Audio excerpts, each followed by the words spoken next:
আজ আমি আপনাদের জন্য নিয়ে এসেছি ড্রাগন ফ্রুট জুস।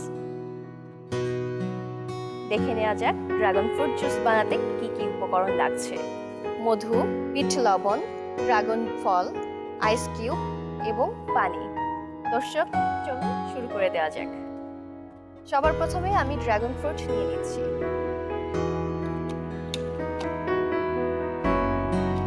ব্লেন্ডার মেশিনে ড্রাগন ফ্রুট দিয়ে দিচ্ছি। ড্রাগন ফ্রুটে আছে vitamin A, vitamin C, phosphorus, vitamins, minerals এবং আয়রন, যা রোগ প্রতিরোধ ক্ষমতা বাড়ায় এবং তার পাশাপাশি যাদের কিনা আয়রনের ঘাটতি আছে তাদের ক্ষেত্রে বেশ উপকারী। এবং এতে থাকা ফাইবার কনস্টিপেশনের প্রবলেম রোধ করে এবং তার পাশাপাশি রোগ প্রতিরোধ ক্ষমতা বাড়ায় ও স্কিনকে অনেক সুন্দর করতে সাহায্য করে। ড্রাগন ফ্রুট অনেক কালারফুল হওয়ার কারণে বাচ্চারাও খেতে অনেক ইন্টারেস্ট ফিল করবে। এখন দিয়ে দিচ্ছি মধু। মধু দিব পরিমাণ মতো। দিয়ে দিব সামান্য পরিমাণে বিট লবণ। অল্প দিচ্ছি। এখন দিয়ে দিচ্ছি আইস কিউব। সারাদিন রোজা রাখার পর যখন ইফতারে আপনি কোনো ঠান্ডা পানি খাবেন বা কোনো প্রকারের জুস পান করবেন, তখন আপনার একটি রিফ্রেশমেন্ট দিবে।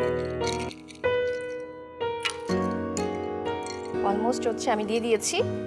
এখন দিয়ে দিব 1 গ্লাস পরিমাণ পানি। দর্শক, আমার হাতে যে জগটি দেখতে পাচ্ছেন সেটি হলো আরএফএল জুস জগ। এটি 100% ফুড গ্রেড ম্যাটেরিয়াল দিয়ে তৈরি এবং সম্পূর্ণ বিপিএ ফ্রি হওয়ায় খুব সহজে আপনি গরম পানি, ঠান্ডা পানি এবং জুস এই জগে সংরক্ষণ করতে পারবেন এবং সহজেই পরিষ্কার করতে পারবেন। 1 গ্লাস পানি দিয়ে দিচ্ছি।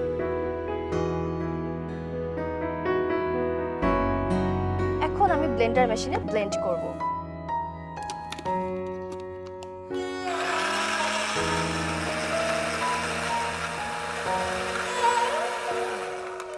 দর্শক, মাত্র 3 বারে আমার ব্লেন্ড করা হয়ে গেছে। এখন একটি গ্লাস নিয়ে নিচ্ছি পরিবেশনের জন্য।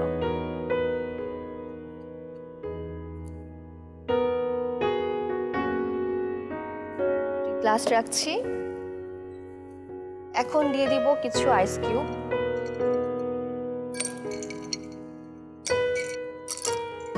এই ড্রিঙ্ক যত বেশি কালারফুল হবে তত বেশি সবাই পান করতে ইন্টারেস্টেড ফিল করবে। আচ্ছা, একটু সামান্য হানি দিয়ে দিচ্ছি,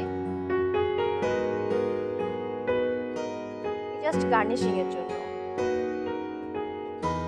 এখন পুরো জুসটি গ্লাসে ঢেলে দিচ্ছি।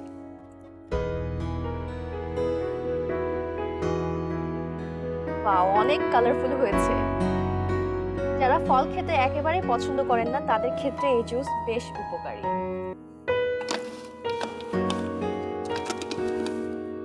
এখন আমি ড্রাগন একটু কেটে নিব।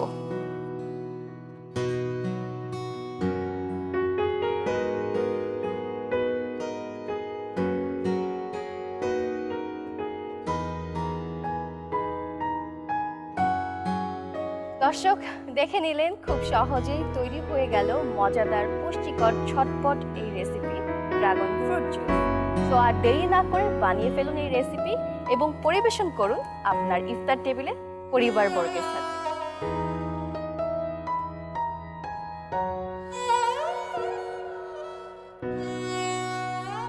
দর্শক, আপনারা এতক্ষণ দেখছিলেন আরএফএল জুস জগ নিবেদিত শরবত সমাহার অনুষ্ঠান।